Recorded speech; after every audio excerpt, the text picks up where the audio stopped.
ชิญชวนทุกท่านเข้าวัดเข้าวาฟังธรรมะจากหลวงตาเสริมชีวาให้สุขสดใสยึดมั่นหลักธรรมคำสอนไว้ให้ขึ้นใจความดีรีบทำกันไว้หญิงชายอย่าได้นายนี้เชิญชวนทุกท่านเข้าวัดเข้าวาทำบุญด้วยจิตศรัทธาบุญพาให้เราสุขีจะทำการใดนำใช้ในสิ่งดีดีทำบุญให้ทานวันนี้ไม่มีใครว่าใครชังสมัยก่อนประทับใจปู่ย่าตายายวันพระไม่เคยเบื่อหน่ายจำได้ไม่ลืมสักครั้งเหตุใดวันนี้มีคนเข้าวัดน้อยจังอยากให้เหมือนก่อนอีกครั้งฝากความหวังกับคนรุ่นใหม่เชิญชวนทุกท่านเข้าวัดเข้าวารับศีลรับพรหลวงตาเสริมคุณค่าให้กับจิตใจกระทำความดีเรื่องนี้ไม่ต้องอายใครว่างจากการงานเมื่อใดเชิญชวนท่านไปทำบุญ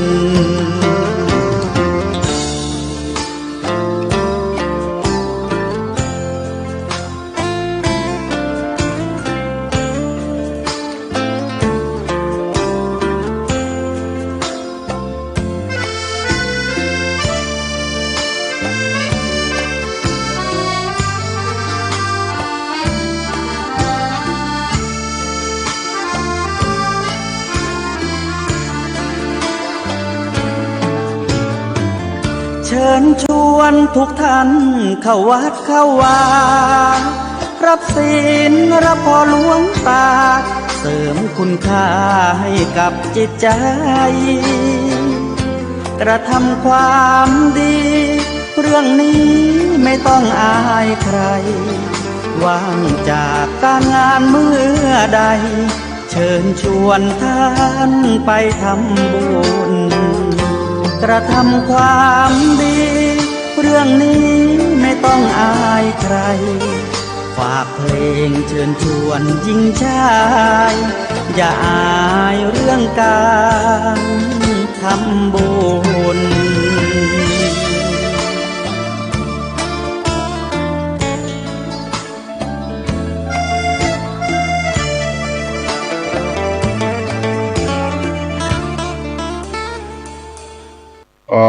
ถวายความเคารพ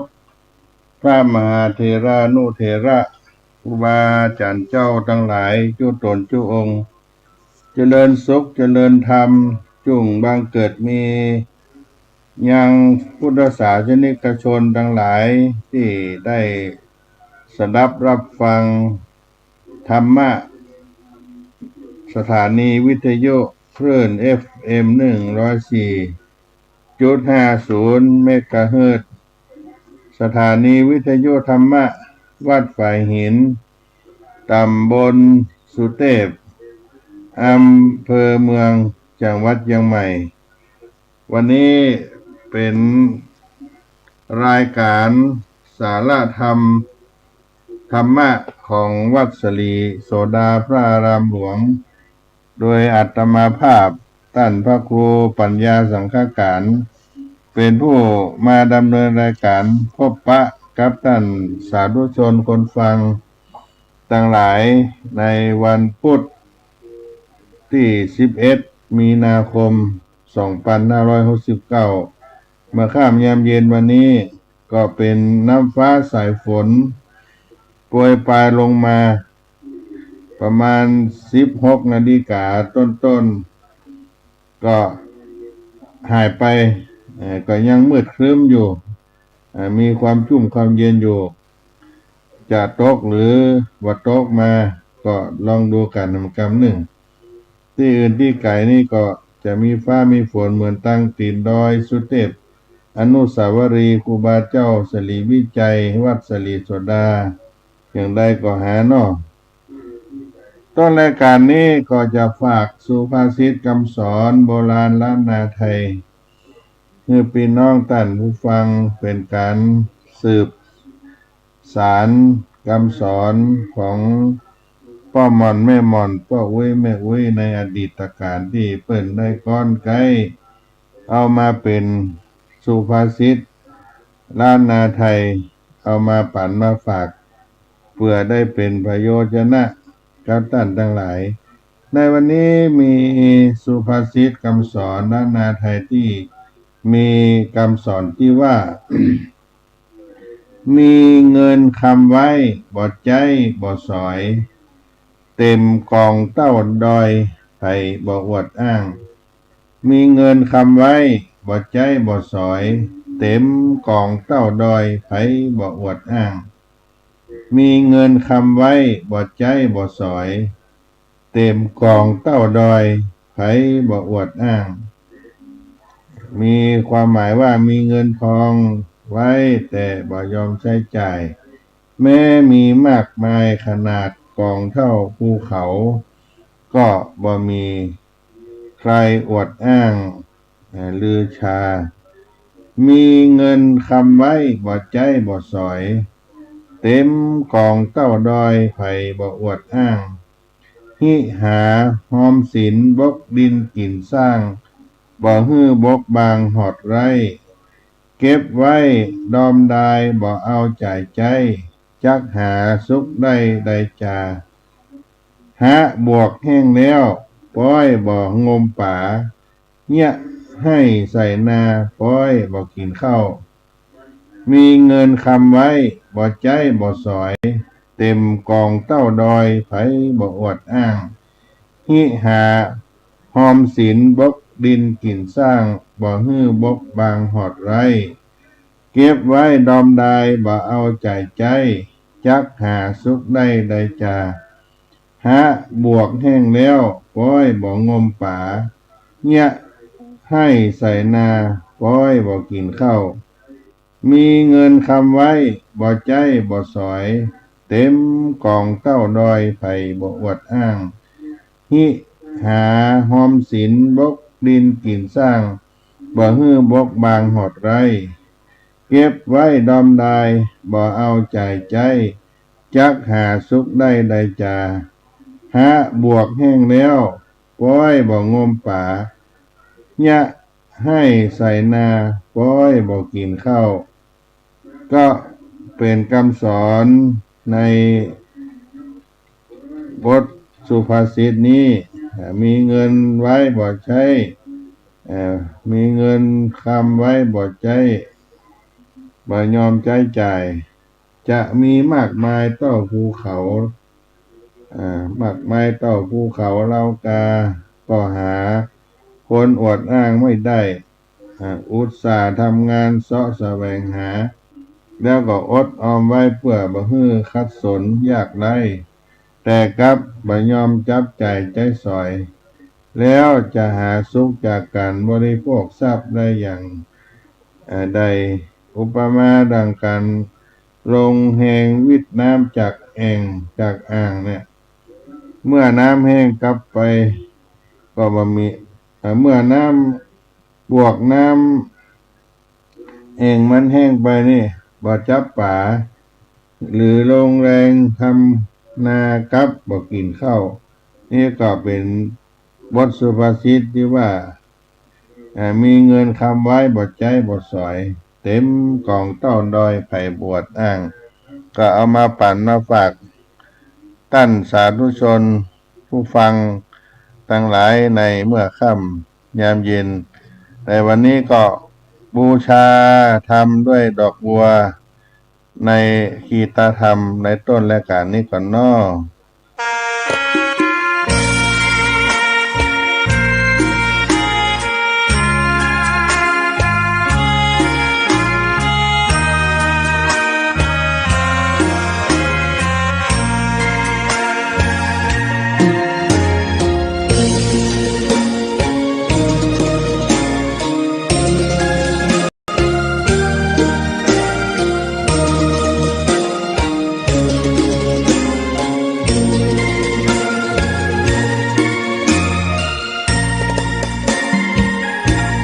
อกบัวดอกหนึ่ง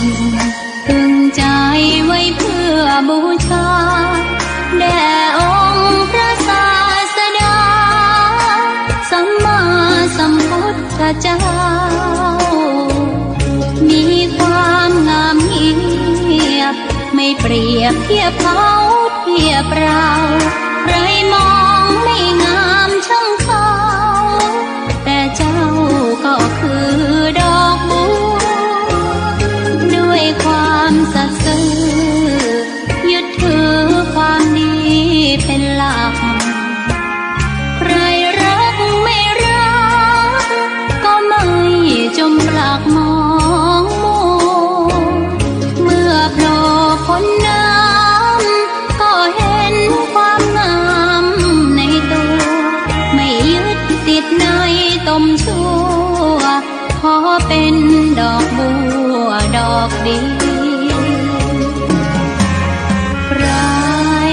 ไม่มองว่าบัวงามเด่นแต่บัวก็เป็นดอกบัวทุกวันอย่างนี้ไม่อยากเด่นดังแต่มุ่งหวังในทางเด่นดีเกิดมาเพื่อสร้างบารมีถวายชีพนี้บูชาดอกบัวดอกน้อยเฝ้าคอยคนที่ใจบุญมาโอบเอื้อเกื้อกูลรู้ค่าของบุญเก็บบัวขึ้นมา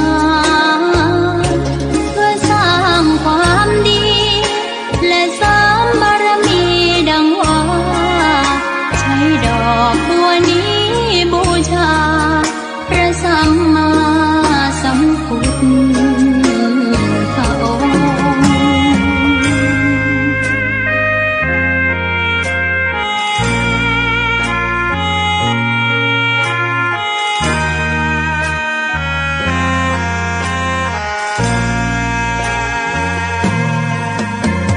ใคร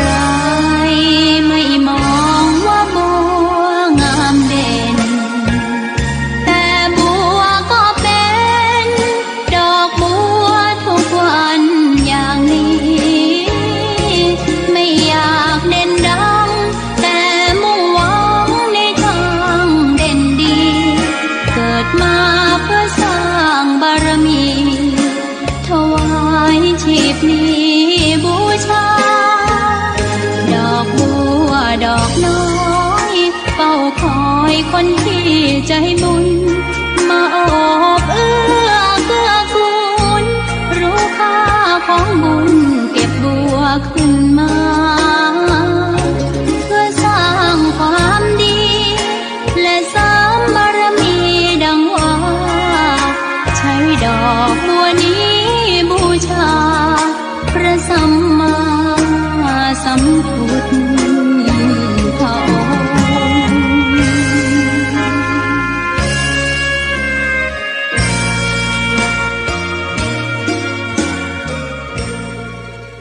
ท่านสาธุชนพุทธบริษัททั้งหลายวันนี้เป็นวันศีลวันเดือน6เหนือออกลง8ค่ำก็ได้มาพบกับพี่น้องท่านผู้ฟังทั้งหลายเป็นวันพระวันศีลเดือน6เหนือลง8ค่ำก็จะได้นำพระธรรมเทศนามาเทศนาในวันศีลวันธรรมสวนะเอามาปั่นมาฝากเป็นมังกรวุฒิแก่พี่น้องท่านผู้ฟังทั้งหลายวันนี้จะเอาธรรมจตาปีเกิดธรรมสุทธนูจตาผู้เกิดปีญีปีขานหรือว่าปีเสือผู้กล้าผู้ใดได้เกิดปีญีปีขานปีเสือก็เป็นธรรมเทศนาพื้นเมืองเหนือล้านนาไทยเรื่องสุทธนูเอามาปั่นมาฝากในวันศีลวันพระวันธรรมสวนะเพื่อเป็นมังคลาวุฒิเจริญแก่ท่านผู้ฟังทั้งหลายด้วยเนาะก่อนอื่นก็ขอนอบน้อมไหว้ยังพระรัตนตรัย ยังพระพุทธเจ้าพระธรรมพระสังฆเจ้าโดยพร้อมกันเนาะอะระหังสัมมาสัมพุทโธภควาพุทธังภควันตังอภิวาเตมิสวากขาโตภควตาธัมโมธัมมังนะมัสสามิสุปฏิปันโนภควโตสาวกสังโฆสังฆังนะมามินะโมตัสสะภะคะวะโตอะระหะโตสัมมาสัมพุทธัสสะนะโมตัสสะภะคะวะโตอะระหะโตสัมมาสัมพุทธัสสะนะโมตัสสะภะคะวะโตอะระหะโตสัมมาสัมพุทธัสสะ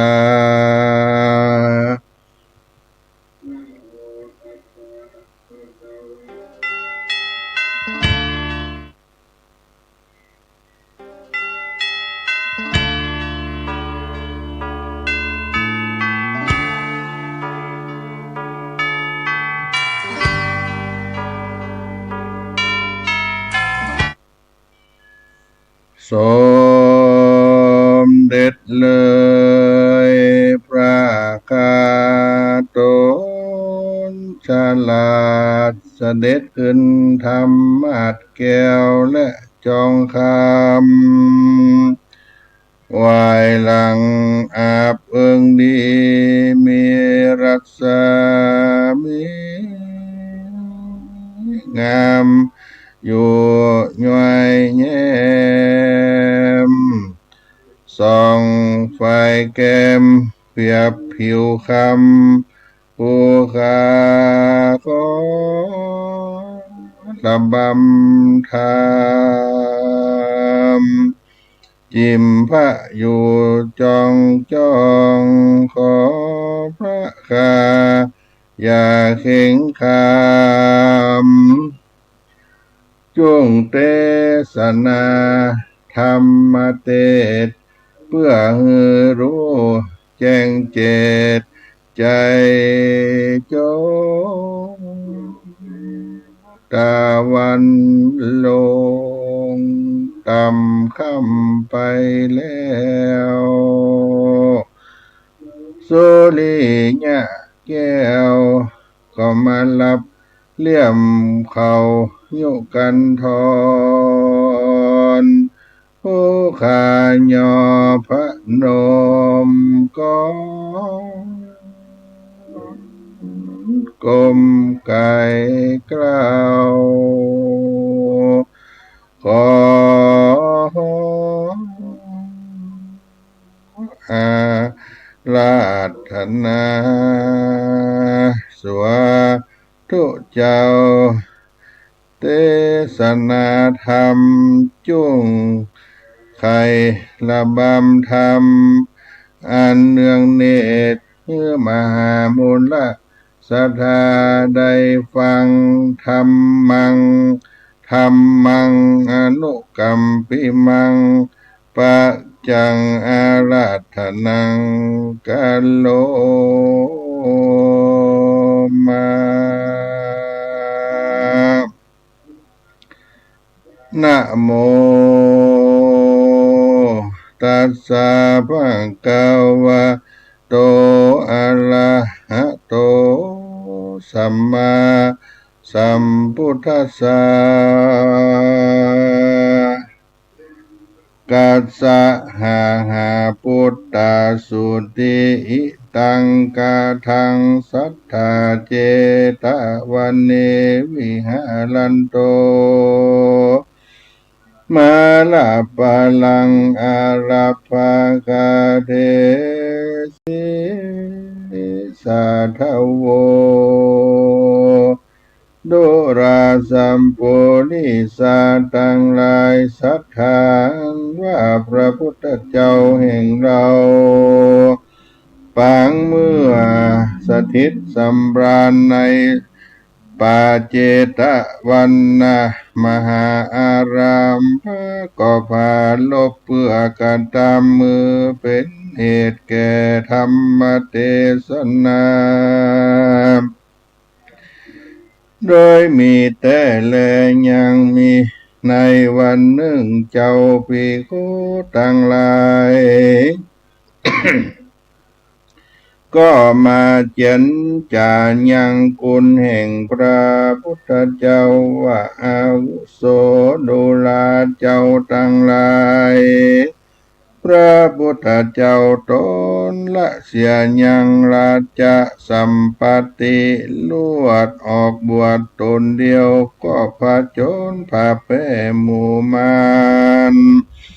และเสนามารด้วยป่าละมีแห่งตนก็มีแลพระพุทธเจ้าได้ยินถ้อยคำพันนั้นโดยโสตวิญญาณแห่งตนก็เสด็จลีลาออกมาสู่โรงธรรมศาลาแล้วก็จะถามว่าภิกขเวดูราภิกขุต่างหลายอันมาเจียนจากันโดยกรรมเยื่องใดจาภิกขุตนฉลาดจริงไว้ว่าพันเตภควาคาแต่พระพุทธเจ้าผู้ข้าทั้งหลายจากกันโดยกรรมว่าดังนี้แลพระพุทธเจ้าจึงกล่าวว่าภิกขเวดุลาภิกขุทั้งหลายฟังเมื่อกูพระตานทากัตตะความเป็นปาละมีในภาวะอันเป็นพระพุทธเจ้าก็ได้พระโจรแป้ในกาลบัดนี้ก็เป็นอัศจรรย์เตือแลปังเมื่อก่อนโกได้เกิดเป็นเจ้าสุทันโนก็สั่งสอนยังคันตระยักษ์ก็ควรเป็นอัศจรรย์มากนักยามนั้นเจ้าภิกขุทั้งหลายจิ้งยอมือไหวขออาราธนาทำเอาพระพุทธเจ้านั้นเทศนาให้แก่ข้าทั้งมวลเตอพระพุทธเจ้าจริงเทศนาได้กล่าวว่าอาทิเตกาเลในกาละคาบหนึ่งเจ้าสุทันโนตุพาเสดก็ได้เสด็จไปสู่สำนักพญาคันตระยักษ์เพื่อจักเทศนาสั่งสอนโดยศีลห้าเพื่อหือหาปิดอันไล่ดังอันก็เข้าไปสู่สำนักแห่งยักษ์นั่นแลกันยักษ์ผู้นั้นหันโพธิสัตว์เจ้าก็สะดุ้งตกใจกลัวมันก็กระนิ่งใจว่าผู้อันเข้ามาสู่สถานที่นี้รอยว่าเป็นพระญาอินตาเมื่อนั้นโพธิสัตว์เจ้าก็กล่าวว่าดูราพญายักษ์อันว่าเรานี้บ่ใจเทวดาปนสามัญผู้อื่นเรานี้ชื่อว่าสุทันโนมาสู่สำนักแห่งต้านเพื่อว่าจักมาเทศนาสั่งสอนต้านโดยศีลห้าว่าอันแล้วก็กล่าวว่าดูลาพญายักษ์ตวังอันว่าต้านจุงรักษาศีลห้าประการนี้เตอที่นั่นพญายักษ์จึงถามว่าดูลาเจ้าตนบุญสีลังอันว่าศีลห้านั้นจักเป็นดังเลือจามมหาสัจเจ้าจึงกล่าวว่าดูรามหายักษ์ ท่านจงตั้งใจฟังแล้วจำไว้เด้ออันหนึ่งปานาติปาตาอันหนึ่งอตินนาตานาอันหนึ่งกาเมสุมิชฌาอันหนึ่งมุสาอันหนึ่งสุราดุรามหายักษ์อันนี้ชื่อว่าศีลห้าผู้ใดเว้นจากอันฆ่าสัตว์ตัดชีวิตสัตว์ตัวน้อยชีวิตสัตว์ตัวใหญ่ได้ชื่อว่ารักษาศีลเส้นหนึ่งแล้วพวกกาล่าผู้ใดบ่ลักเอาเขาของแห่งต้านอันต้านบ่ได้อนุญาตปงปันแก่ตนตัวนั้นได้ชื่อว่ารักษาศีลบทว่าอตินนาตานานั้นเล่าปุกาละผู้บ่เล่นจู้สู่เมียต้านผู้อื่นก็เป็นศีลทวนสามแลผู้กาละผู้ใดเว้นจากการกล่าวกรรมจุกรรมร้ายอันหาประโยชน์จะนะบ่ได้ก็ชื่อว่ารักษาศีลทวนสีแลผู้กาละผู้ใดเว้นจากอันบ่เสพสุราเมรัยดังอันใดชื่อว่าได้รักษาศีลทวนห้ายามนั้นโพธิสัตว์เจ้าก็ได้ปัญจศีลห้าแก่พญายักษ์มันซ้ำถามโพธิสัตว์เจ้าว่าพระลานิสงส์อันใดรักษาศีลห้านั้นเป็นดังเดือจามหาสัตว์เจ้าจริงเทศนาวโดรามหายักษ์พละอันใดรักษาศีลเว้นจากฆ่าสัตว์ดังอันปุกาลาผู้นั้นเกิดมาเตียนย่อมประกอบไปด้วยองค์กะละขันนะเนื้อตนก็ล้วนท้วนงามดีมีอายุก็มันยืนยาวหาเปียที่อุปัตตวะกังวลอนตลายบ่ได้อันนี้ก็เป็นพาลานิสงส์รักษาศีลบทว่าปานาเว้นจากอันฆ่าสัตว์นั่นแลผู้กาลาผู้ใด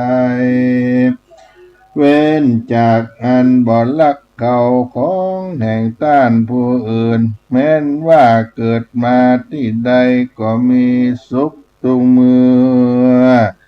ประการหนึ่งมีเขาของสัมปติบ่รู้หายและเป็นสาธาบ่เป็นสาทานแก่โจรหาพระการแก่ผู้กาลาผู้นั้นเมื่อไปลุนก็จักได้เถิงสุขสามประการมีนิพพานเป็นที่แล้วอันนี้ก็เป็นภาละอานิสงส์อันใดรักษาศีลบทอตินนานั่นแลผู้กาลาผู้ใดได้เว้นจากอันเล่นจู้สู้เมียต้านผู้อื่นแม้นเกิดมาก็มีเนื้อตนอันบริสุทธิ์ดีงามเป็นที่รักแก่คนและเทวดาทั้งหลายประกอบไปโดยวัตถุตั้งมวลก็บ่หอนไปสู่ทุกขติสาเกื้อก็ด้วยพละอันใดรักษาศีลเว้นจากอันเล่นจู้สู้เมียต้านนั่นแลมุสาวาตาเวระมณีดูราท่านมหายักษ์จุงรักษาศีลอันเว้นจากการใด กล่าวกรรมร้ายอันหาพระโยจันนะบ่ได้แม้นว่าเกิดมามีกรรมปากต้านเจียนจาก็ม่วนพอนักมีเนื้อต้นบริสุทธิ์มีหน้าตาผมเขียวงามมีแต่จะอำนาจปากยำกำแม่นเป็นที่กาลวะยำแยงแก่คนและเทวดาทั้งหลายอันนี้ก็เป็นปาลานิสงส์อันรักษาศีลอันบริสุทธิ์หลายมีสัจจะวาจาอันแลสุราเมรยะดุราตันมหายักษ์ตันจุงรักษาศีลบทวันหาอันเว้นกินเหล้าผู้กันละผู้ใดเว้นจากเสพสุราเมลัยผู้กันละผู้นั้นเกิดมามีเข้าของสัมปติก็มันคงบ่ชิบหายมีปัญญามากนักมีสติกำลังบ่หลงลืมอันนี้ก็โดยอันรักษาศีลบทว่าสุราเมรยะนั่นแลอิมัสสมิงโลเกเยเกจิปุลิโสวะสมมาตานีอันว่าผู้กาละผู้ใดในโลกนี้แม้นว่าหญิงก็ดีใจก็ดีได้สมาทานเอาศีลห้าประการคงอันกล่าวมานี้การว่ามั่งปัญจขันธ์ตังหาไปนาแต่อันตายจากเมืองคนก็ได้เอาตนเมื่อเกิดในสุคติเลิศเมืองสวรรค์ก็เทวโลกเสวยสัมปติมากนักเมื่อไปโลนก็จักได้ถึงนิพพานนันหาทุกข์ในวัฏสงสารเที่ยงแต่บ่อยากจะแลสัตตัสสะธัมมังสุลักขิตังมหาพลังโหติปัญจศีลานิรักขติส่วนมหายักษ์ผู้นั้นได้ยินกรรมโพธิสัตว์เจ้าเทศนาอานิสงส์อันใดรักษาศีลว่ามีภาละอันกว้างขวางมากนักก็มีใจจมชื่นยินดีแล้วก็คะนิ่งใจว่ากูนี้ก็จักรักษาศีลห้าคือควรจะแลว่าอันแล้วก็กล่าวซึ่งมหาสัจเจ้าวัดโดรามหาปุริสเจ้าอันว่าข้านี้ได้ยินกรรมอันเจ้ากูกล่าวข้าก็โจมชื่นยินดีซึ่งอันรักษาศีลจำเนียนแต่กาลนี้ไปหน้าสัตว์ตัวน้อยตัวใหญ่หมดแมงปวกก็ดีข้าก็จักบอกข้าแลเอวันจะปนาวัตตัวยักโขเจนเตสิพญาญะกล่าวเท่านั้นแล้วมหาสัตว์เจ้าก็ยินดีมากนักพญาญะก็จริงกล่าวว่าอันว่าผู้กาละผู้เป็นผัวเป็นเมียยังรัก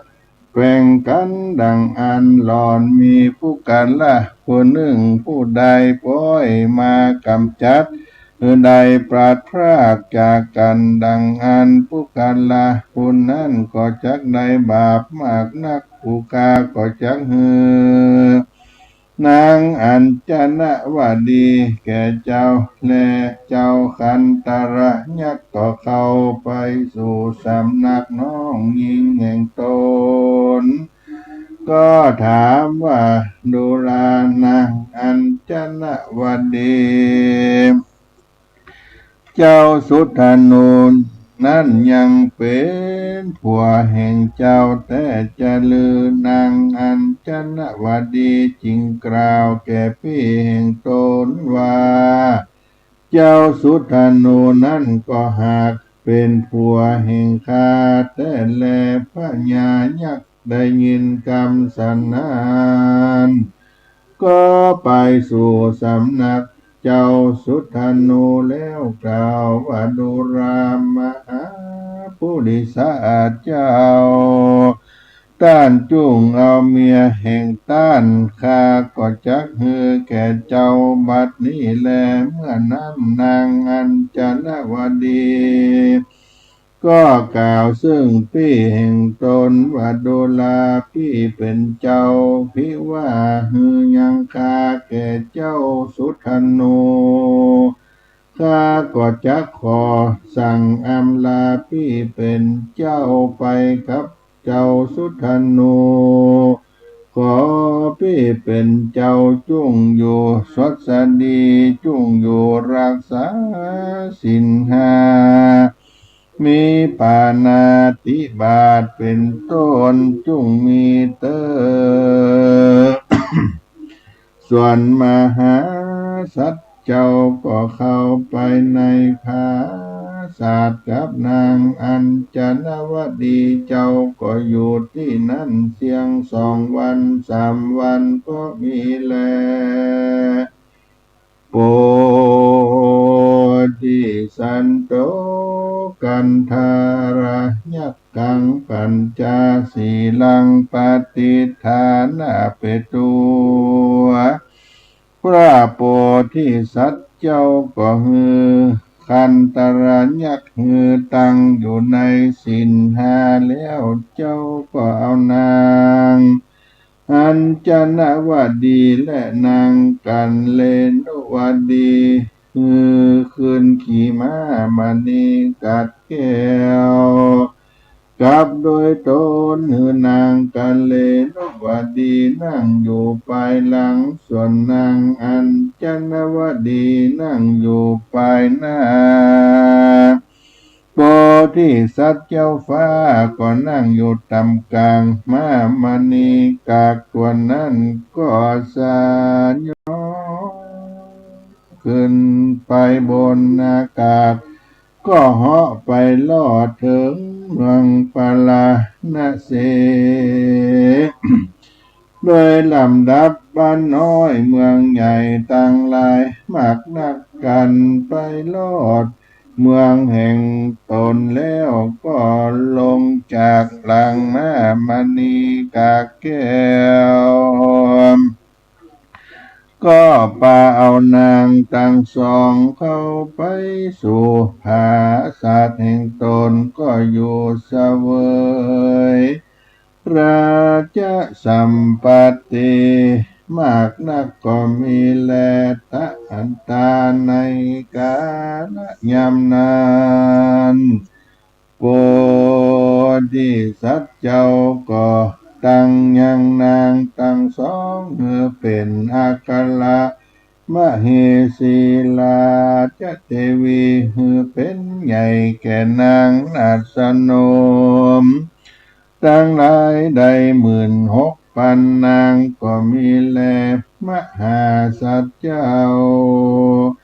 ก็เสวยราชสัมปัตติเป็นเต้าพัญญาในเมืองปาลาณเสถ้าลาบต่อเต้าอายุแห่งตนกันว่ามั่งปัญจขันธ์ตั้ง5แล้วก็เอาตนเมื่อเกิดในสวรรค์กเทวโลกก็มีวันนั้นแลสัทธาอิมังธรรมเทศนังอาหะลิตัวสันทานว่าสัพพัญญูพระพุทธเจ้าก็นำเอายังธรรมเทศนาอันนี้มาสำแดงแก่ปัญนาสัตว์ทั้งหลายมีภิกขุภิกขุณีอุปาสกะอุปาสิกาปริสัตทั้งสี่ แล้วพระพุทธเจ้าก็สำแดงสัจธรรมทั้งสี่ประการคือว่ามีทุกขาสัจจะเป็นต้นในแล้วธรรมเตสนาทั้งสี่ดังอันส่วนว่าปัญญสัตว์ทั้งหลายก็ได้ถึงธรรมวิเศษตามบุญสมภารแห่งตนอันใดกัตตาที่การมาแต่ก่อนก็มีวันนั้นแลผู้กันละยิ่งใจฝูงอันใดเกิดในปีนี้เกิดร่วมเจ้าสุทธานุแล้วตายเกิดในวัฏสงสารปังสุดส้อยล่าได้เอาจิตตนมาสลายอยู่ไม่อยู่ตนไม่มีผีเสือและงูอยู่เฝ้ารักษาได้พูดจากับผีเสือและงูว่าตาดูกาลาผีเสือและงูเหยต้านจักอาสลัยอยู่กับเจ้าตั้งสองก็หากบอกเปิงกวนเยียวว่าเปียที่อุปัตตวะกังวลอนทลายจักมาบังเกิดแก่ข้า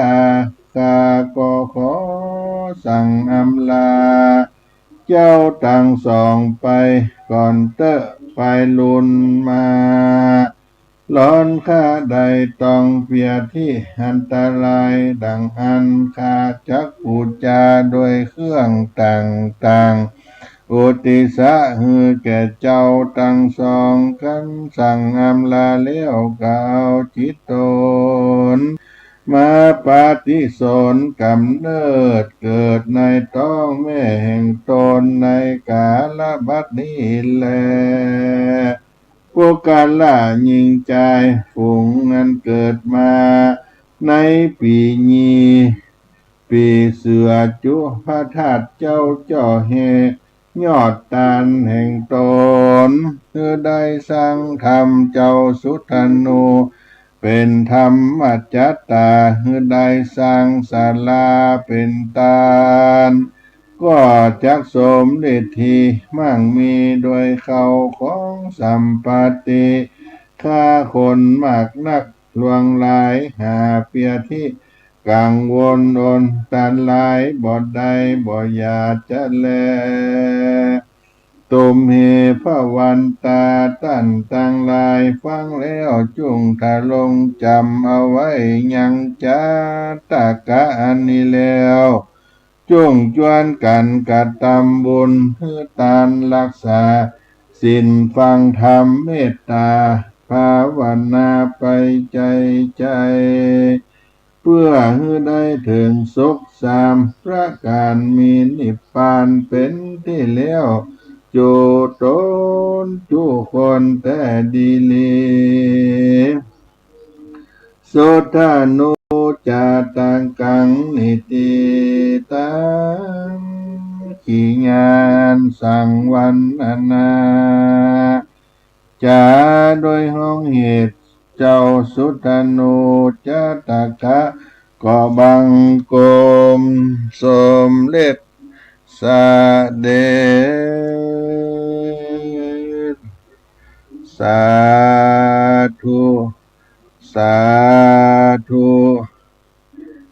สาธุพระธรรมเทศนาเจ้าสุทธานุธรรมจัตตาผู้เกิดปีนี้ปีขานปีเสือจุพระธาตุเจ้าจ่อเฮได้นำมาเทศนาปั่นฝากพี่น้องท่านผู้ฟังทั้งหลายของได้เป็นมังคละวุฒิเกิดขึ้นแก่ท่านมีอายุมั่นขวัญยืนจุผู้ในคนโดยเฉพาะเจ้าชาตาปีเกิดปีนี้ปีเสือปีขานก็ขอให้ได้เป็นพโยชนะได้รักษาให้ท่านได้อยู่เย็นเป็นสุขพุทโธอันว่าพระพุทธเจ้ามังคละสัมพุทโธตนพ ผันเผ่ามิ่งมงคลสัมพุทโธตนทรัตรู้มหาผลสัพพัญโยตญาณประเสริฐตีปะตุตโมตนสูงสุดล้ำเลิศกว่าสัตว์สองตีนตั้งมวลอนุตตโรอาหาผู้สมควรเสมอเหมือนบ่ได้พุทธมังกละมากัมมะผู้ใดได้ไวพุทธมงคลสัพพะตุขาพระมุญจเลจักเอาตนปล่อยพ้นจากทุกข์ยากสัพพะอุบาทกังวลธัมโมมังกละสัมภูโตพระธรรมมังกละอันผ่องแผ้วกัมพีโลอันลึกแลบยิ่งแล้วสุดพมานธรรมะมังกละอันนี้จุงได้เป็นมังกละอันผาเสริฐอนุงเป็นธรรมจาตุอันอ่อนอ้อยสุกุมารธรรมะมังกลามากรรมะคนใดได้ถึงธรรมมังกลาเลิศสัพพะพยาปมุญจเลจักป้อนภัยอันเกิดในตัวตนเป็นมหาผลผ่องแผ้วสังโฆมังกละสัมพุโต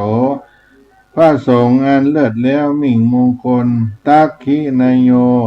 เป็นนาบุญตนวิเศษตักขินาเขตมหาศาลอนุตตโรสูงสุดหาประมาณบ่ได้สังฆมังกละมากัมมะปุกละผู้ใดได้ไหวและปุจจาสัพพะโลโภคาปมุญจเล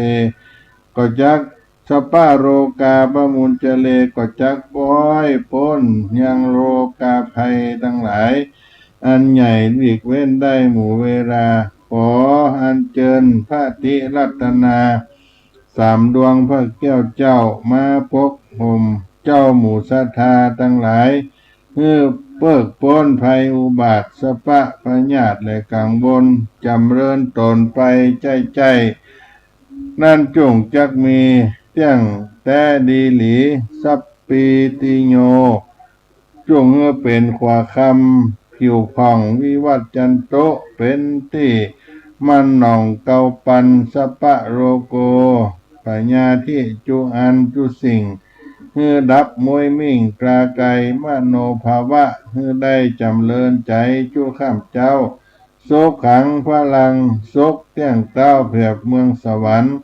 อภิวาทนะสีลิสานิจังมันเตี้ยงอย่ารู้ความหยั่งไปมาจัตตาโลธรรมาภายโพธเพื่อได้ยาวโยกสถาวรนั่นจุงจักมีเตี้ยงแต่ดีจัตตาโรธรรมาวัฏันติอายุวันโนสุขังปะลัง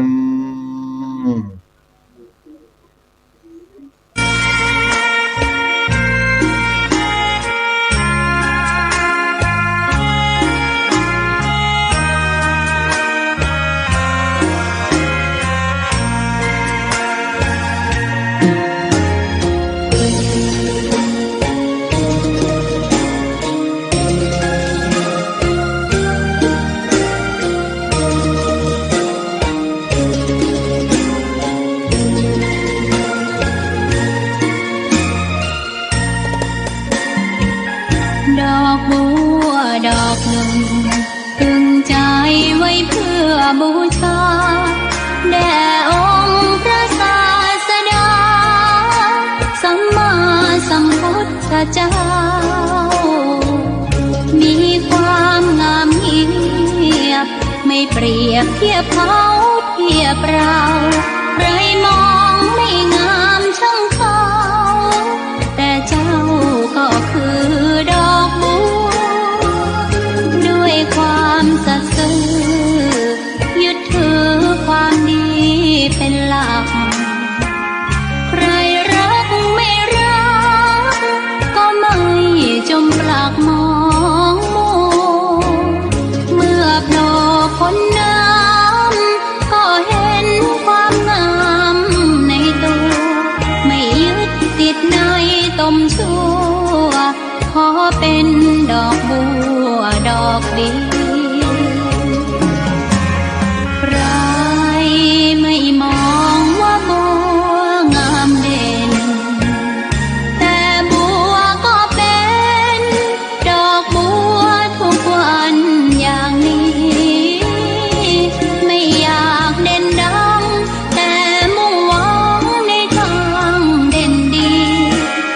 มาเพื่อสร้างบารมี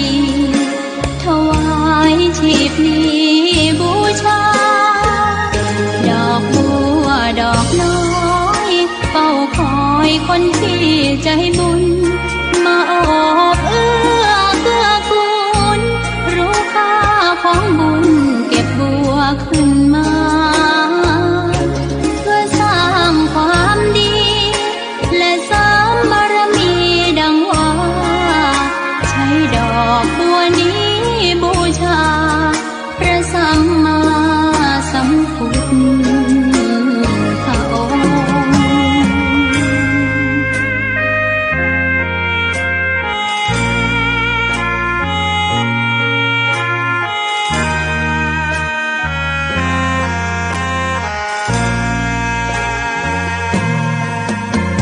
ใครไม่มองว่าบัวงามเด่น แต่บัวก็เป็นดอกบัวทุกวันอย่างนี้ ไม่อยากเด่นดัง แต่มุ่งหวังในทางเด่นดี เกิดมาเพื่อสร้างบารมี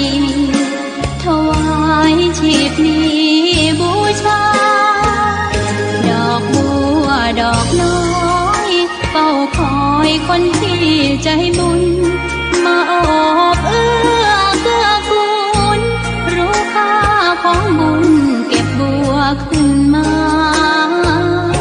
เพื่อสร้างความดี และเสริมบารมีดังว่า ใช้ดอกบัวนี้บูชา พระสัมมาสัมพุทธองค์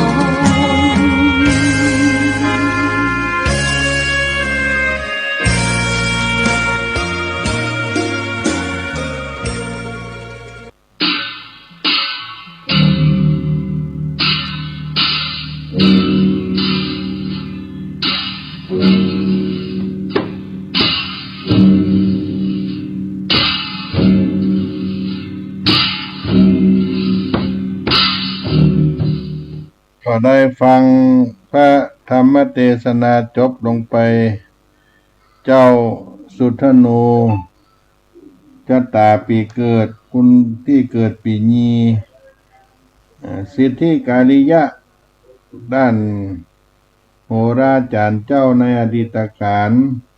เพื่อนกล่าวสืบต่อกันมาว่า ยิงใจใดเกิดปีขานปีญีปีเสือธาตุไม้ชันสาเป็นผีเสื้อไม่ยิงมิ่งขวัญอยู่ต้นขนุนหรือต้นไม้รังผู้เกิดปีขานสิริตกที่บ่าขวาของพรหมอังการเป็นปากมักชอบอู้อวดความสามารถของตนชอบอู้เรื่องความรักเป็นป้อใจจะมีความรู้สึกในเรื่องความรักเป็นแม่หญิงก็มักจะเป็นคนมีเสน่ห์อันนี้ก็เป็นลักษณะการทำนายมีพระฤหัสเป็นใจมีจิตใจมั่นในศีลธรรมมีความเชื่อเรื่องโจกลางคาถาเวทมนต์ถ้าหากว่าไปห้ามเฮียนทางด้านวิทยาศาสตร์ก็จะก้าวหน้าที่เหตุผลมีเหตุมีผลยอมรับฟังเหตุผลก็เป็นที่เคารพของผู้อื่นอาทิตย์เป็นที่นั่งมีไฟมีปานอยู่ในที่ลับเป็นคนเจ้าเสน่ห์มักหลงรักทางเพศง่ายๆชอบทดลองมีความสงสัยอยู่เสมอไปตั้งถิ่นฐานบ้านที่ใดมักมีเพื่อนต่างเพศมาสนิทสนมเป็นจำนวนมากพูดกับสุขเป็นมือชอบงานในด้านศิลปะถ้ามาหยังได้ดีกว่าไผสามารถเลี้ยงชีพได้ด้วยวิชาความรู้ในทางช่างเครื่องยนต์เรียนรู้การด้านช่างได้เร็วมีความชำนาญ เสาร์กับจันทร์เป็นเท้ามักเดินทางไกลเสมอเป็นนักธุรกิจทำการค้าดีรับราชการก็จะถูกย้ายไปอยู่เมืองหัวเมืองเป็นส่วนใหญ่มีเกณฑ์เดินทางไปต่างประเทศผู้เกิดปีขานถ้าเกิดกลางวันมีความสุขสบายแม้เกิดกลางคืนก็จะบ่ค่อยดีแต่จะมีความยุ่งยากในการทำมาหาเลี้ยงชีพมากเหนื่อยกายแต่มีความสบายใจเมื่อเป็นเด็กมีความลำบากกายแต่มีความสบายใจมีความแข็งแรงอดทนถ้าอายุนักจะมีทรัพย์สินเงินคำผู้ได้เกิดปีงี้ปีขานปีเสือเมื่อไปตั้งถิ่นฐานอยู่บ้านใดควรหาทรายไปถมยังต้นขนุนหรือต้นไม้รังที่มีอยู่ในที่ใกล้บ้านเพื่อเป็นสิริมังคละมงคลแก่ตนปุกละยิงใจผู้เกิดปีงีมีไหว้พระธาตุเจ้าแฮเนอร์โกสายยังท่าชักข้าปปะเตวระรัมเมพุทธธาตุปฏิทิตาวิปัสสนาอหังวันตามิทุระโตก็ขอความสุขสดดีจงมีแก่ท่านผู้ฟังทั้งหลายทุกผู้ในคนวันนี้ก็ขอล่ำลาไว้เพียงเท่านี้ก่อนเนื้อขอให้ได้อานิสงส์แห่งพระธรรมเทศนาอานิสงส์ตามธรรมเทศนาและพระธาตุเจ้าแฮศักดิ์สิทธิ์แห่งล้านนาที่นครแพร่โกสัยปกปักรักษาให้อยู่เย็นเป็นสุขกันทั่วหน้าจัตตาโลธรรมาวัฏันตุอายุวันโนสุขังพลัง